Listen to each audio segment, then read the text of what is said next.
Aleluia. Amém. Tu és digno, Deus. Glória a Deus. Aleluia. Louvar o Senhor ainda é o melhor que nós podemos dar a Ele. O melhor das nossas vidas para o Senhor. Nós queremos convidar a todos que, assentados mesmo, abra sua Bíblia junto comigo, no primeiro livro de Samuel, no capítulo 5. Primeiro livro de Samuel, capítulo número 5. Quando se fala de carta, é feminino, então posso falar primeira Pedro, 1 João. Mas quando se fala de livro, é masculino. Então, aqui é 1 Samuel, capítulo 5, versos de 1 a 4. Os filisteus, pois, tomaram a arca de Deus e a trouxeram de Ebenezer a Asdod. E tomaram os filisteus a arca de Deus e a meteram na casa de Dagom e a puseram junto a Dagom. Levantando-se, porém, de madrugada, os de Asdod, no dia seguinte, eis que Dagom estava caído, um Deus caído, é um Deus, e um Deus poderoso. Asdod, o pessoal de Asdod foi lá e viu que o Deus estava de rosto em terra, diante da arca do Senhor. E tomaram a Dagom e tornaram a pô-lo no seu lugar. E levantando-se de madrugada, no dia seguinte pela manhã, eis que Dagom jazia caído, com o rosto em terra, diante da arca do Senhor. E a cabeça de Dagom, ambas as palmas das suas mãos, cortadas sobre o limiar. Somente o tronco ficou a Dagom. Eu creio que oração e canja de galinha não faz mal a ninguém. Mas até acredito que canja de galinha com excesso de gordura e tomando em quantidades grandes deve fazer mal. Agora, a oração jamais vai fazer mal.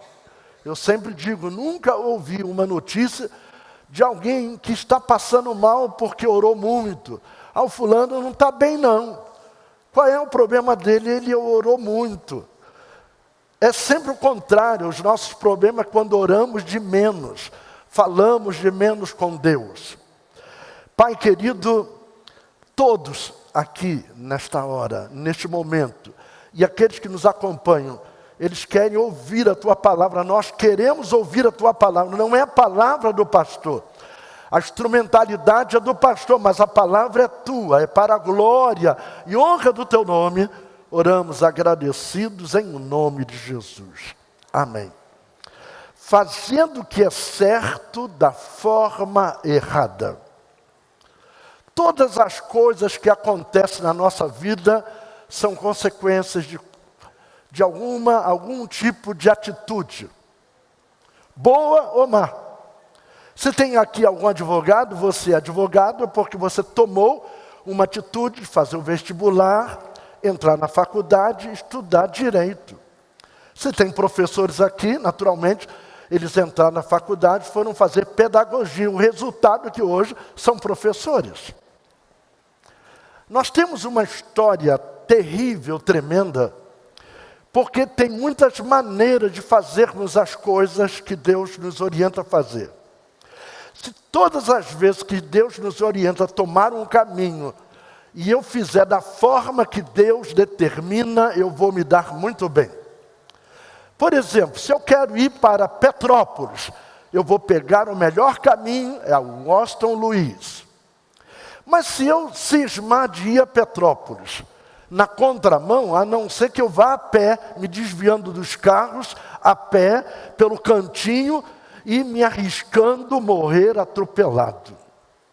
Mas se eu for de carro, naturalmente que antes de 5 minutos alguém vai morrer. Ou eu vou morrer, e a pessoa que vai bater no meu carro também. Para os filisteus, foi uma grande vitória momentaneamente roubar a arca. A princípio, parecia ser uma vitória completa. Por quê? Porque derrotaram Israel e mataram os seus sacerdotes, ainda capturaram o seu Deus. Porque a arca era como uma bandeira. Quando você levanta a bandeira verde e amarela, você está levantando a bandeira do Brasil. Então é o nosso pendão, nós vamos levantar a nossa bandeira. E aí eu vou dizer, eu sou brasileiro, aqui está a minha bandeira, aqui está meu passaporte, aqui é a minha identidade, eu sou brasileiro. E o conceito dos povos antigos era que qualquer derrota militar era o mais derrota dos deuses do que mesmo do povo. Então eles não estavam levando só a bandeira, estavam levando o símbolo da fé, o símbolo do seu Deus, da presença da glória de Deus, a presença de Deus. E a arca do concerto, ela se transforma momentaneamente em um troféu de guerra. Já pensou o que é isso? Ter aqui, eu estou com a arca, aqui é o símbolo do Deus de Israel, aqui é o símbolo da fé desse povo, nós estamos levando. E sendo este um troféu, um Deus, teria que ser guardado em um templo onde se ficava Deus. Ele tinha lá o templo de Dagon, é um Deus poderosíssimo. Aliás, eles serviam a Dagon, até mesmo imolavam crianças, porque Dagon era um Deus de ferro, com os braços nessa posição. E os filisteus queriam imolar criança em sacrifício a Dagon. Então eles aqueciam os braços de Dagon com chama de fogo até o braço ficar avermelhado em brasas, e pegava as crianças e colocava no braço de Dagon, e a criança se contorcia de dor e morria. Esse era um sacrifício a Dagon, porque Dagon exigia sacrifício humano. No dia seguinte, pela madrugada, uma vez que eles levaram, e por que levaram a arca? Eu quero que os irmãos coloquem aqui um ponto e vírgula, eu quero voltar um pouquinho lá. Eu disse que tudo que acontece na nossa vida é resultado de alguma atitude boa ou má. Se a atitude for boa, o resultado vai ser bom. Se a atitude for má, o resultado vai ser nefasto. O que aconteceu? Eu já estou adiantando que essa mensagem aqui é uma continuidade. Eu dei um tema novo, mas ela tem alguma coisa a ver com a última mensagem que nós pregamos. É uma continuidade, não vou repetir nada, é uma continuidade. Acontece que havia um sacerdote chamado Eli, que por 56 anos andava na casa de Deus como sacerdote.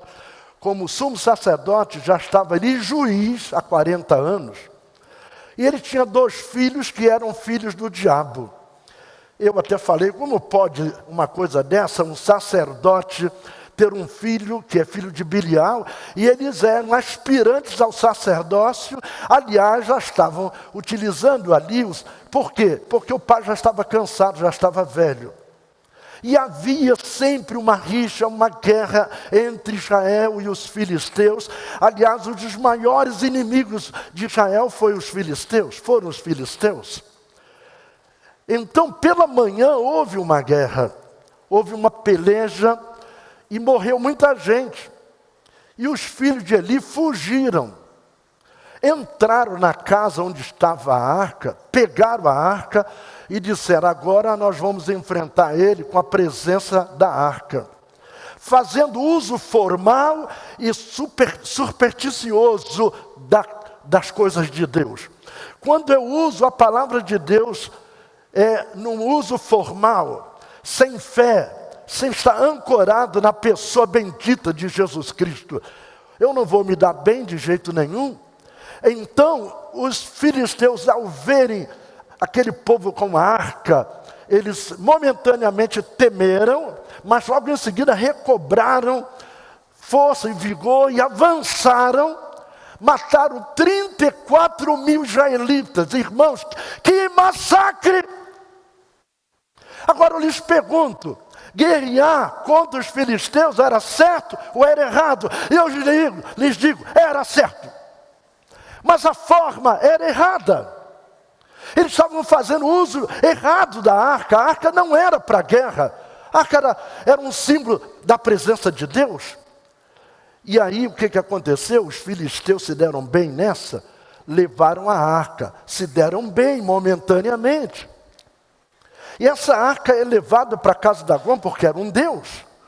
Claro que não era Deus, é um símbolo, faz parte da simbologia. No dia seguinte está lá Dagom caído.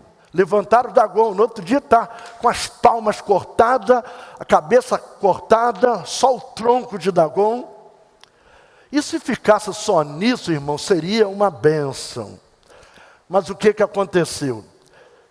Deus é um Deus tremendo. O Deus que nós servimos, a Bíblia diz assim, eu mato, eu firo e eu faço viver.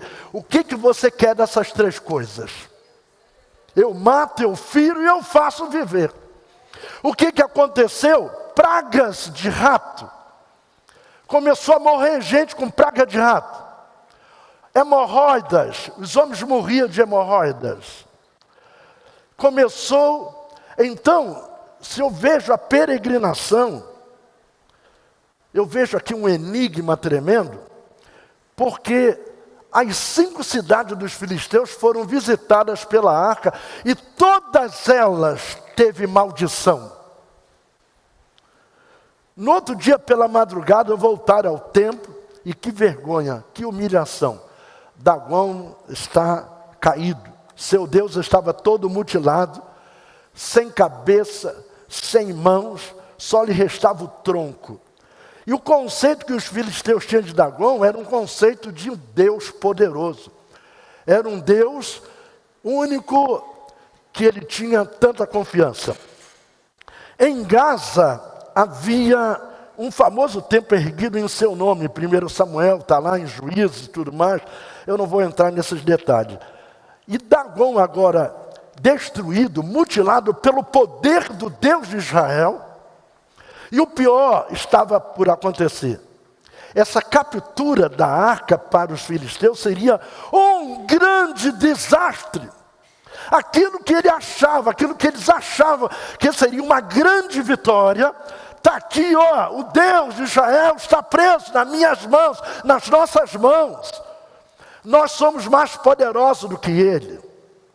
E o povo começou a sofrer desses nódulos linfáticos nas virilhas, inchava e formavam-se tumores malignos. E o povo começou a morrer em grande quantidade. Quem não morria experimentava grandes e terríveis sofrimentos. Agora, além de tumores, havia também em toda a nação, assolada por peste bubônica, proveniente de ratos. O texto bíblico, o texto sagrado, deixa bem claro que eles estavam, o que estava acontecendo nesse país. 1 Samuel, no capítulo 6, verso 4 e 5. Então disseram, qual é a expiação da culpa que lhe havemos de oferecer? Para parar, para cessar o mal. E disseram, segundo o número dos príncipes dos filisteus, 5 hemorroidas de ouro. Vamos fazer 5 hemorroidas de ouro. E 5 ratos de ouro. Porquanto a praga é uma mesma sobre todos vós e sobre todos os vossos príncipes. Não poupou a ninguém. Fazei, pois, umas imagens das vossas hemorroidas e as imagens dos vossos ratos. Hemorroida não deve ser uma imagem muito bonita. Que andam destruindo a terra e dai glória ao Deus de Israel. Olha, o Dagom fica por terra. Agora os filisteus dizem assim, além de oferecer 5 hemorroidas de ouro e 5 ratos de ouro, vamos dar glória ao Deus de Israel. Inverteu o papel. Porventura aliviará a sua mão de cima de vós e de cima dos vossos deuses, de vossa terra. Havia um pensamento único. Temos que devolver a arca. temos que devolver a arca. Temos que devolver esse Deus terrível que está assolando a nossa terra. Nem os nossos príncipes foram poupados. Mas agora tinha uma situação. Como fazer isto? Como fazer isto? Como devolver? Em primeiro lugar, eles eram inimigos de Israel. Como chegaram assim, olha, nós estamos devolvendo o vosso Deus aqui numa boa. Olha, nós viemos em paz, bandeira branca, para Israel. Israel, olhando os filisteus, arqui-inimigo, o pau ia comer, irmãos. Não é assim não. Não é brincadeira brigar com Israel, não. Mas até hoje ele não foi vencido, não. Porque tem um Deus que luta por Israel. O Senhor peleja por Israel. Não era assim. Então, como fazer? Diante dessa catástrofe provocada pela presença da arca do Senhor, que para Israel era bênção, a presença da arca. Motivo de regozijo, motivo de júbilo, de adoração. Mas para os filisteus transformou em maldição. O maior símbolo da presença da glória de Deus provoca pavor nacional entre os filisteus. E era unânime o desejo de devolver a arca. Não havia um filisteu que ficasse com dúvida. Não. Olha, não temos que devolver, vamos devolver. Foi um erro lamentável terem roubado a arca. Mas e agora? Como fazer? Como fazer? Eu creio que é o que está faltando para muitos de nós, é a bússola da nossa vida. Aqui está a palavra de Deus. O modelo está aqui, Esse aqui é o problema. Nós precisamos fazer as coisas com o modelo certo.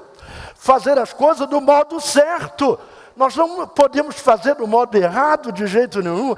Então os filisteus organizaram um tipo de convenção sacerdotal para conversar ali, chegar a uma conclusão. Como devolver a arca? O que faremos nós? Fazei-nos saber como tornaremos a enviar ao seu lugar.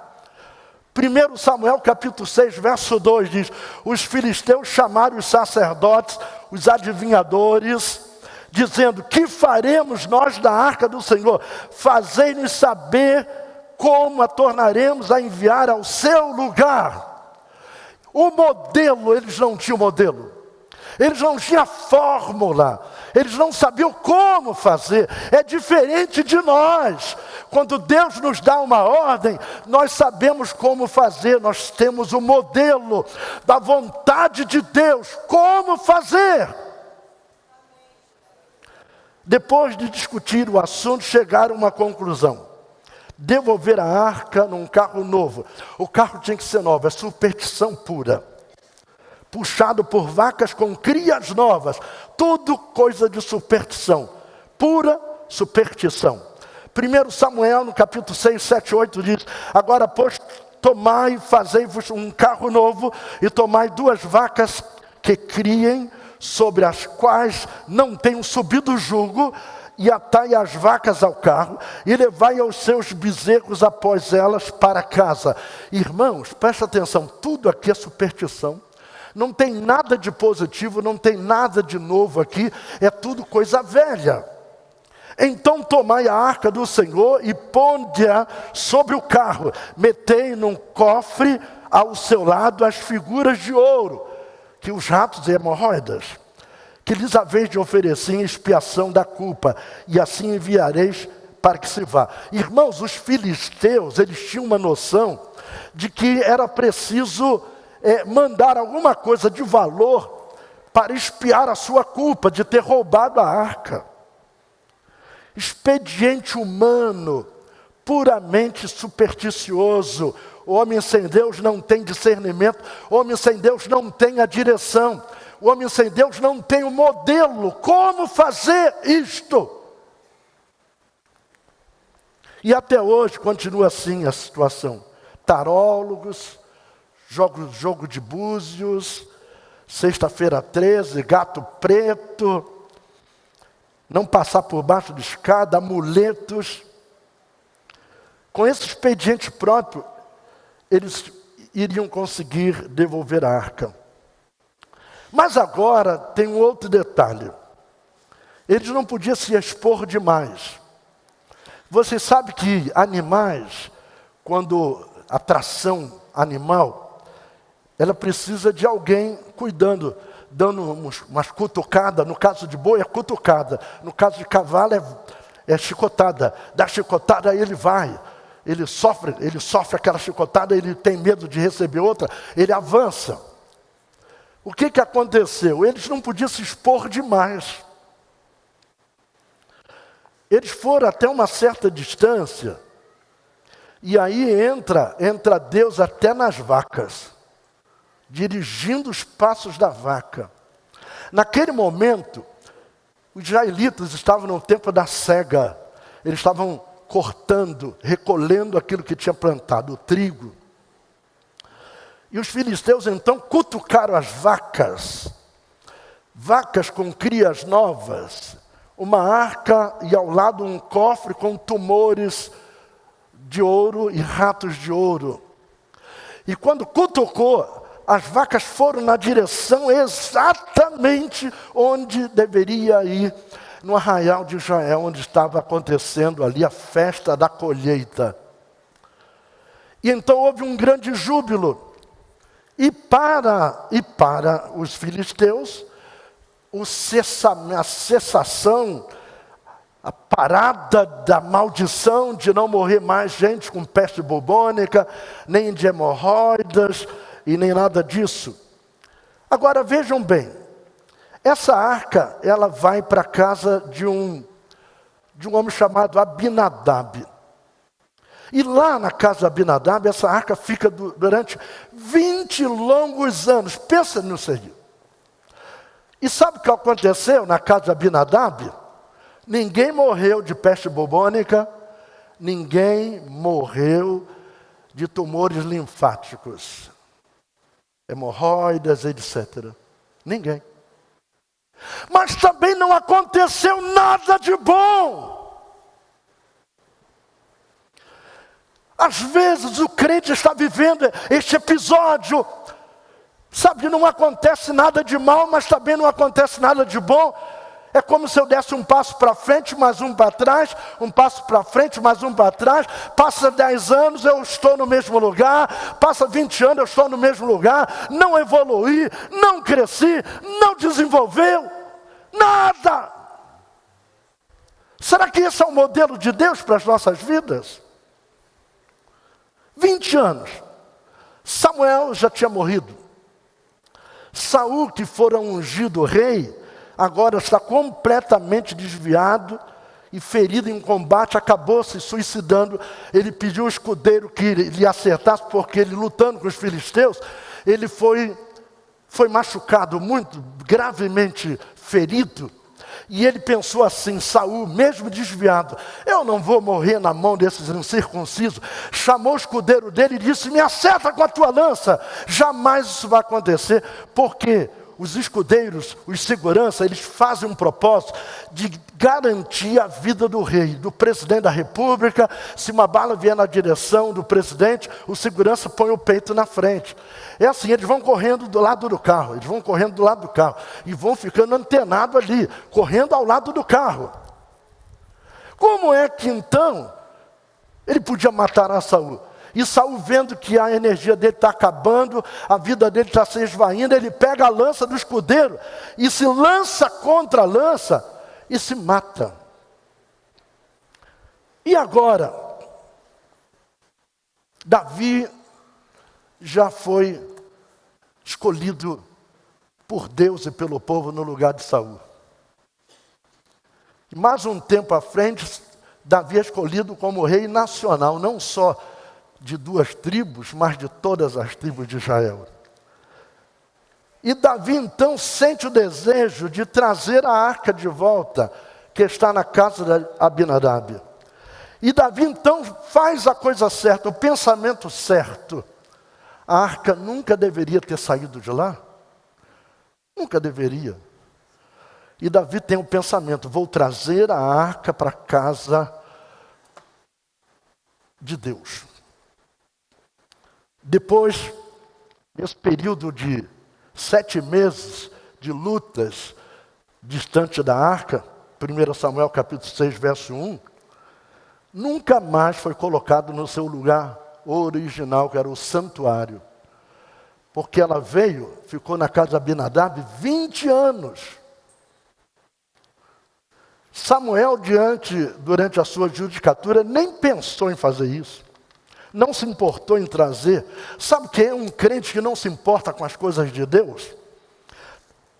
Ele não pensou nisso. Samuel não pensou. Saul não pensou. Realmente foi uma grande negligência deixar um símbolo tão importante desse fora do lugar onde deveria estar. Agora Davi está reinando. Israel tinha capital e o rei teve uma direção de fazer absolutamente certo, trazer a arca de Deus para o santuário, lugar onde ela nunca deveria ter saído. E a arca do testemunho, na casa de Dagom, foi uma maldição, como já falei. Ele tinha 5 cidades: Asdod, Ascalão, Ecrom e Gaza. Gaza, a maior de todas as cidades ali, houve a maior quantidade de mortes. E na casa de Abinadab, ficou lá empoeirada. É como alguém que tem uma Bíblia, mas a Bíblia está lá cheia de traças, não lê a Bíblia, não se importa de adorar o Senhor, não se importa de se dedicar ao Senhor, simplesmente é um crente nominal. E o rei Davi, empossado recentemente, resolve buscar a arca na casa de Abinadab. Isso era uma coisa certa. O tema é fazendo o que é certo da forma errada. E o que Davi faz? Imita os filisteus. Davi faz a mesma coisa, arranja um carro novo, sobre rodas, e põe a arca do Senhor, que pega da casa de Abinadab para levar para o santuário. E tinha um homem acostumado a lidar com as tribos, acostumado a lidar com as coisas do tabernáculo. Uza é o nome dele, vai muito bem. Tinha 30 mil crentes dançando, só o Senhor é Deus. Quem sabe uma canção bem movimentada, com harpas, com tambores, com símbolos sonoros, com tanta coisa. E o que ocorre? Os bois tropeçam. Olha, cuidado com o tropeço, porque o tropeço pode levar você a levar um tombo bastante grande, se machucar muito. Quando os bois tropeçam, a arca pende, parece que vai tombar. Uza vai correndo e tenta escorar, e Deus permite que haja uma fenda de cima até embaixo. As vísceras deste homem caem toda e ele é fulminado. Como pode isso? Desde lá do início houve erros. Começa a ver que as nossas atitudes erradas vão nos levar lá na frente a ter um grande abismo. Porque um abismo chama outro abismo. Ele imita os filisteus. Era uma alegria muito grande, todo mundo dançando para fazer uma coisa certa. E de repente gritam: morreu, morreu! E Davi para, porque Davi era dançarino, ele que dançava mais que todo mundo. Está certo, ele é dançarino. E ele vem até onde está a arca, os bois mugindo, a arca não caiu, mas tinha um homem com as tripas, as vísceras todas para fora. Um golpe terrível. Pare a dança, pare a orquestra, pare tudo. Silêncio absoluto. 30 mil pessoas em total silêncio. Porque Davi estava fazendo uma coisa correta, na forma errada. Aí é que está. Não é do nosso jeito. Nós estamos mudando aqui na DJ, porque estamos seguindo um modelo, um novo formato e sentimos pressão, ainda que o pastor é o presidente, mas ele sente a pressão, mas a gente não vai ceder à pressão de jeito nenhum, porque o modelo tem que ser o modelo de Deus, não é o meu modelo, não é o modelo de fulano, de ciclano, mas é o modelo de Deus. Nós estamos aqui para obedecer. Tantos instrumentos, Davi, toda a casa de Israel alegrava-se perante o Senhor. E 1 Samuel 6,5, com instrumento de pau de faia, como harpas e com saltério, com tamborins e com pandeiros e com símbolos. Davi, toda a casa de Israel alegrava-se, enquanto que Deus está virado. Como pode? Isso que paradoxo terrível. Eu estou alegre e o meu Deus triste comigo. O povo todo alegre, não era um nem dois, é 30 mil dançando, pulando. Quantos congressos são assim? Todos estão alegres, parece que Deus está ali, mas Deus está a milhões de quilômetros dali. Porque o modelo não é de Deus. Pode colocar luz piscando, bateria, pode colocar orquestra, pode colocar tudo, dançarina, pode colocar tudo. Se o modelo não for de Deus, ele não vai estar presente ali. Quem sabe nós estamos fazendo uma coisa certa da forma errada. E como saber isso? Nem sempre o barulho é sinal de poder, da real presença de Deus. Pessoas falando em línguas, isso é coisa decorada, nem sempre isso, Deus está presente ali. Eu conheço pessoas que falam em língua brincando, ele já decorou, e às vezes brincando com os amigos, de repente ele solta dispara aquele monte de língua no meio da rua, com chocarriço, com brincadeira. Deus não está nisso. A obra ministerial só tem valor quando é feita do jeito que Deus quer. É no modelo dele, é da vontade dele. Do contrário, não há valor nenhum nisso. Quantos congressos já participei? Termina murcho, termina sem nada. Por quê? Ali é só coisa do homem.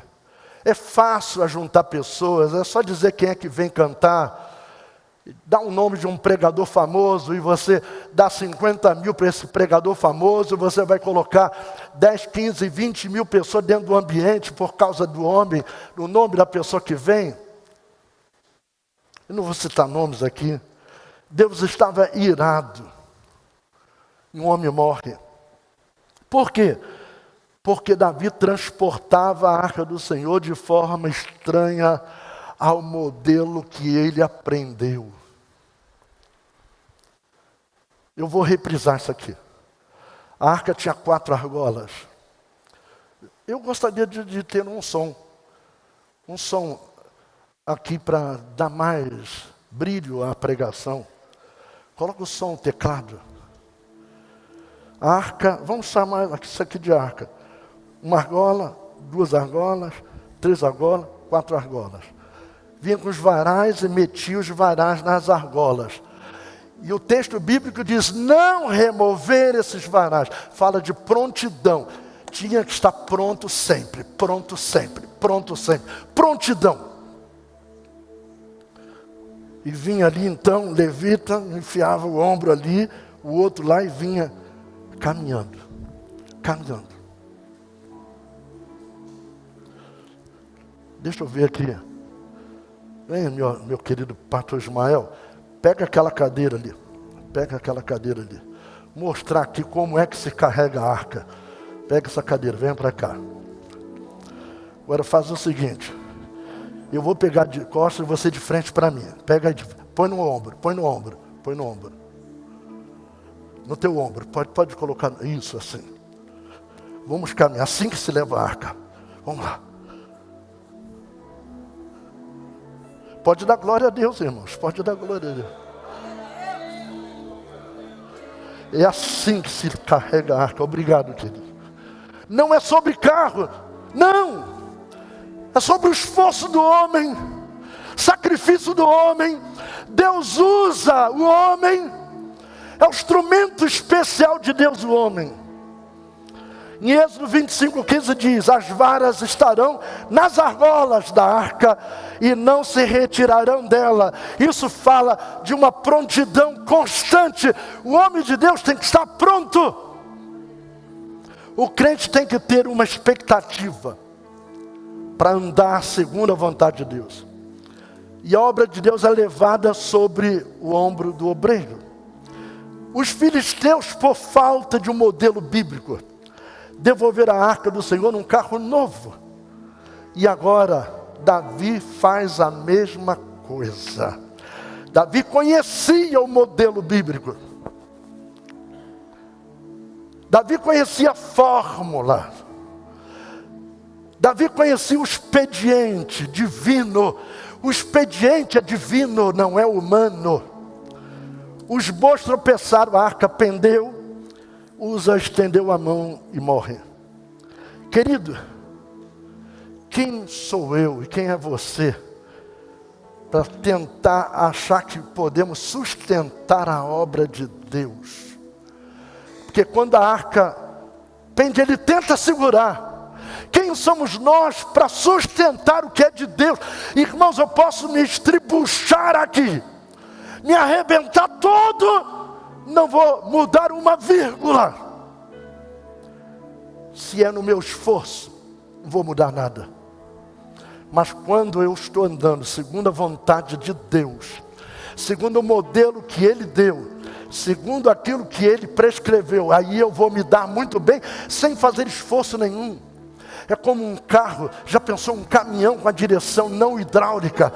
Você vai fazer uma curva para ali, 10 metros, você já tem que começar a puxar assim, e faz uma força, colocar o pé lá no painel para fazer força.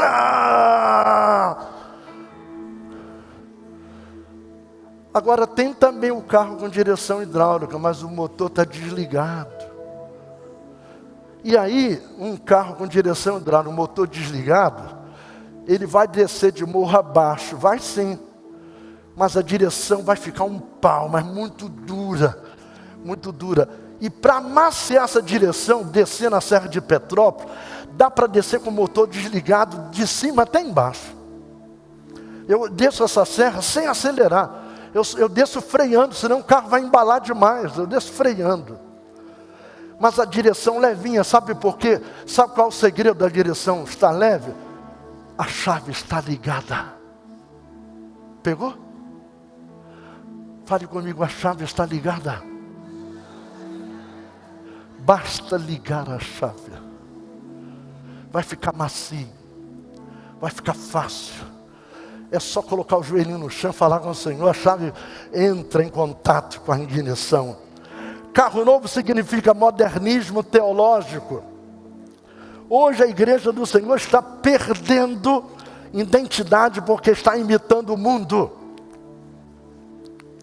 Nós estamos apresentando coisas velhas para Deus. Sabe por quê? Eu lhes garanto com todas as letras, só Deus faz o novo. O homem não sabe fazer nada novo, o homem transforma. O homem transforma o material. Mas Deus não, Ele faz o original, Ele faz o novo. E nós estamos imitando o mundo. Paulo escrevendo aos Romanos, ele alerta todos nós, Romanos 12, verso 2. Não vos conformeis com este mundo. Conformar é tomar forma, é ficar igual. Não tem nada a ver, pastor. Não tem nada a ver. Isso não tem nada a ver. E esse não tem nada a ver vai acabando com a obra de Deus. Sabe por quê? Ser crente tem um crivo, tem um preço. Ser crente não, irmãos, tem um crivo, tem um preço. Eu sei que Jesus já pagou o preço maior, mas nós precisamos ter um pouco de aptidão. Deus está requerendo de nós algum sacrifício. Deus está requerendo de nós ainda muito mais do que um sacrifício. Deus está requerendo de nós renúncia. E a primeira coisa que eu preciso renunciar é a mim mesmo. As minhas vontades, os meus desejos. Eu preciso renunciar. Sem renúncia não há ministério. A grande festa acabou em morte. Por quê? Algo está sendo feito sem a vontade de Deus, o culto totalmente para Deus. Olha, presta atenção, você que está aí pela internet, não gostei desse culto. Você não tem nada a ver com isso. O incenso não era para o homem cheirar. O incenso fala de adoração e oração. Não era para o homem cheirar. Morreria aquele que cheirasse. Vai lá em Êxodo para ver. Essa matéria que eu leciono há 35 anos. Não era para o homem cheirar. O culto é do Senhor. Quem tem que provar é Ele. Eu fui naquela oração lá, não gostei daquela oração. Que loucura que está acontecendo com você, meu querido? Está provando que é de Deus? Está comendo que é de Deus, faltando com a justiça, com o juízo? Justiça é dar direito a quem tem direito. Doutora Patrícia, advogada, sabe disso. O conceito mais elementar de direito, de justiça, dá direito a quem tem direito. E juízo é fazer justiça. Quando eu provo aquilo que não é meu, eu como do altar que não é meu, é de Deus, eu estou faltando com a justiça, com o juízo. O culto não é para mim provar. Eu tenho que apenas cultuar. E você vai ficando dando nota para o culto, como se fosse um chefe. Um chefe para provar se está bem temperado ou não. Quando isso é coisa para Deus, é presente o melhor que você tem para Ele. Mas não prove. A festa acabou, o povo ficou mudo, milhares cantaram, pararam. Afinal, alguma coisa estava errada. Não há dúvida disso. Davi imita os filisteus. Agora presta atenção. O líder tem que saber tomar atitudes. Numa hora dessa, o que fazer? O que fazer? Primeiro ele deve ter falado: Senhor, eu imitei os filisteus. Senhor, eu fiz algo errado. E agora? De repente Davi tem uma ideia. Ele olha assim para um lado e vê uma tapera, uma casa de pobre. Por quê? Qualquer casa fora dos muros era uma casa de pobre. Rico morava dentro dos muros da cidade. Dentro da cidade. É como, por exemplo, hoje, uma pessoa que mora lá no final, onde o Júlio perdeu as botas. Ou ele fez uma mansão lá e tem um helicóptero para tirar de lá. Ou uma pessoa muito pobre. Mas naquele tempo era pobre mesmo. E Davi, não sei que tipo de escrutínio ele usou, ele foi lá e bate a porta. Quando ele bate a porta, vem um homem. Esse homem chamava-se Obed-Edom. 1 Samuel, capítulo 6, verso 11. 2 Samuel, aliás, 6, 11. E ficou a arca do Senhor em casa de Obed-Edom, Geteu. 3 meses. E abençoou o Senhor a Obed-Edom e toda a sua casa. Compartilhe comigo isso aqui. Primeiro, a arca é levada de um modo estranho pelos filhos de Eli. 34.000 morrem, os 2 filhos de Eli morrem. A arca é levada para a casa de Dagom. Dagom fica sem braço, sem perna, sem cabeça, só o tronco. A arca é devolvida de uma forma estranha à palavra de Deus, colocada sobre um carro novo, e cai na casa de Abinadab, e lá fica 20 longos anos, nada acontece de bom, nada acontece de mal.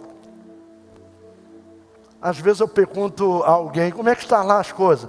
Pastor, nós estamos mantendo. Estou mantendo. Tinha 80, continua 80, 2, 3, 4 anos depois. A tendência é o gráfico descer, nunca subir. Estou mantendo. Um passo para frente, outro passo para trás, um passo para frente, outro passo para trás. Sabe por quê? A arca estava empoeirada. Estava no canto da sala. Agora, Obed-Edom coloca a arca no centro da sala dele. Eu vou falar aqui coisas com o meu próprio crivo, no centro da sala. E ele passa a falar com Deus mais vezes, passa a adorar ao Senhor mais vezes, ele passa a ter contato mais vezes. A mulher estéril fica grávida. As criações que ele tinha lá começam a dar filhote. O campo começa a produzir. E de repente chega a notícia boa também chega, corre rápido, que Obed estava sendo grandemente abençoado. Agora Obed tinha um medo. Davi disse, olha, por um certo tempo eu vou deixar aqui, mas eu quero voltar, eu quero buscar essa arca. Eu creio que a mulher já com a barriguinha, 3 meses já aparece, já. Uma barriguinha ali, e Obed está lá no campo, cuidando do campo, das criações, tudo prosperando, reformando a casa, arrumando tudo bonito, tudo arrumado. E agora havia uma preocupação, e quando o rei vier buscar a arca, de repente alguém bate na porta, e ela grita, Obed! Obed escuta o grito da mulher e sabia que não era outra coisa, seria o rei de Israel na porta. Ele não teve dúvidas. E ele vem, abre a porta e dá de cara com o rei de Israel. Pois não, meu Senhor, eu vim buscar a arca. Dessa vez, vai levar a arca da forma, do modelo de Deus. Davi não era burro, ele reconsiderou que a primeira vez foi errado. Errar uma vez é humano, errar 2 vezes é burrice. Ele não quis errar 2 vezes. Só que Obed fica coçando a cabeça, mais uma vez é um crivo do pastor aqui, pensando como vai ser a sua vida fora da presença daquele objeto sagrado, como seria a sua vida daqui para frente, e ele começa a ficar pensativo. De repente ele toma uma atitude, meu rei, tu pode levar a arca, mas eu vou junto dela. A história vai nos dizer lá na frente que Obed se transformou em guardião do templo. Nunca mais se afastou da presença da glória de Deus. Nunca mais se afastou. Tu podes levar a arca, mas eu vou junto dela. Querido, na casa de Dagom a arca trouxe maldição. Na casa de Abinadab não aconteceu nada, nem de bom, nem de mal. Deus é o dono do plano, mas na casa de Obed-edom aconteceu só coisas boas. Eu creio que, acho que eu consegui atingir o tema. Não, fazendo certo de um modo errado. Deu para pegar? Deu para pegar. Eu quero chamar então os pastores aqui. Nós vamos estar em oração, mas pelos nossos irmãos, queridos, amigos. Enquanto está aqui chegando os nossos pastores, eu quero dirigir uma palavra. Eu não gosto de polêmica. Teve uma pessoa que escreveu lá, que os anjos foram criados depois de Jesus. Olha, os anjos, no Antigo Testamento está cheio de notícia de anjos. Anjo é um ser criado, ele é finito. Finito é uma coisa, infinito é outra. Então quero dizer que esses anjos são apenas imortais, mas eles não são eternos. Porque eles vão ser eternos no futuro, mas não têm eternidade passada. Então, esse negócio de dizer que anjo, que Deus é sempre eterno e o anjo é eterno, não existe isso na Bíblia. Tudo que é criado é finito. Só Deus é infinito. Concorda comigo? Só Deus é eterno, mais ninguém. Só Deus é eterno. Um microfone aqui sem fio para mim.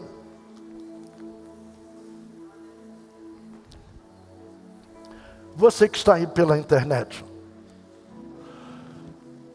Você pode participar desta oração, mas ela vai ter um efeito muito grande na tua vida se você der uma paradinha. Se você estiver ligado em alguma coisa aí, você pode depois assistir a gravação, vai ficar gravado. Mas se você quer receber a bênção agora, você tem que se desligar de tudo. Esse é um modelo. Se é importante para você, então dê a importância que merece a tua necessidade. Porque nós vamos clamar agora, nós vamos levantar um clamor a Deus em o nome de Jesus por tua vida. Ainda que um clamor aí rápido, mas Deus, Ele ouve. Ele ouve. Pode curvar a sua cabeça, feche seus olhos. Henrique, vamos orar, pedindo a Deus uma bênção, que aqueles que estão fazendo o que é certo de forma errada, possam estabelecer um novo rumo na vida, ter uma nova visão de Deus. Pai, no poderoso nome de Jesus Cristo agora, quantas pessoas, ó Deus querido, que ao decorrer de sua vida, tomou atitude, Senhor, segundo a vontade permissiva do Senhor. O Senhor permitiu que ela tomasse muitas atitudes, muitas decisões. Mas ao decorrer do tempo, Senhor, é como a Tua palavra diz, aquilo que nós plantarmos iremos colher. Mas queremos, ó Deus querido, não estar simplesmente na Tua vontade permissiva, mas queremos estar na Tua vontade perfeita. Queremos 100% estarmos em Tua vontade, Senhor. Sim, Deus, é verdade, como Teu Pai. servo, Senhor, pastor Isaías Gomes, Senhor, que é o nosso pastor presidente, Senhor, pregou nesta noite, Senhor, de pessoas, Senhor, que até mesmo quiseram fazer o certo, Senhor, mas ao decorrer, Senhor, do tempo, ao decorrer, Senhor, da sua vida, Senhor, cometeram erros, ó Deus. Mas a Tua palavra diz, Senhor, se nós nos arrependermos, o sangue de Jesus Cristo nos purifica de todo o pecado, Senhor Deus. Em nome de Jesus, Senhor, que haja vida, Senhor, porque o Senhor transforma a maldição em bênção. Que a bênção do Senhor seja pré-estabelecida sobre o lar desta Tua filha, deste Teu filho, na autoridade do nome de Jesus Cristo. E assim como a arca, Senhor, estava na casa de Obed-edom, que a bênção do Senhor foi pré-estabelecida, que seja, Senhor, na vida de cada filho Teu, na autoridade do nome de Jesus Cristo. Meu irmão, minha irmã, receba agora a prosperidade de Deus, receba a cura da parte de Deus agora, em nome de Jesus Cristo de Nazaré. E tudo que você lhe impor as suas mãos, eu quero determinar, prospere agora no nome de Jesus Cristo. E aonde você colocar a planta dos seus pés, o Senhor te dará por herança. Em nome de Jesus, sejam abençoados. Amém e amém e amém. Amém. Queridos, quem está participando conosco desse culto, isso aqui são pastores, são homens de Deus, são homens responsáveis. Aqui são mulheres que são pastoras, elas estão aqui, o cargo delas é de missionária, mas ela está junto com os pastores porque é um cargo equivalente. E nós não estamos brincando, nós estamos orando de verdade, estamos pregando de verdade, estamos louvando de verdade, adorando de verdade e seguindo o modelo. Na terça-feira que vem, você aí que está fazendo as perguntas aí pela internet, sobre anjos, sobre eternidade, olha, participe na terça-feira. Eu vou falar de escatologia aqui, é a minha praia. Eu leciono já há mais de 30 anos escatologia. Eu não sei tudo, mas o que eu sei eu vou colocar a serviço do mestre aqui. E vai ser muito bom, hein? Tenho certeza absoluta, vai esclarecer. Em vez de ficar respondendo lá, eu vou responder aqui pregando e provando biblicamente, né? Na quinta-feira, Henrique Paiva, essa última mensagem aqui, Deus me socorre, já está aí para mais de 10 mil visualizações. Então Deus está usando a vida dele. não é brincadeira não, irmãos. Deus está usando mesmo. Está orando e tudo mais, é jovem, você às vezes não dá assim valor ao jovem, mas Deus usa o jovem, não é? Então, que Deus possa assim abençoar. E tem uma coisa, ele tá de olho em alguma varoa que vai aparecer aí qualquer hora dessa. Estou fazendo uma propaganda, olha, homem é igual baleia, está em extinção, né?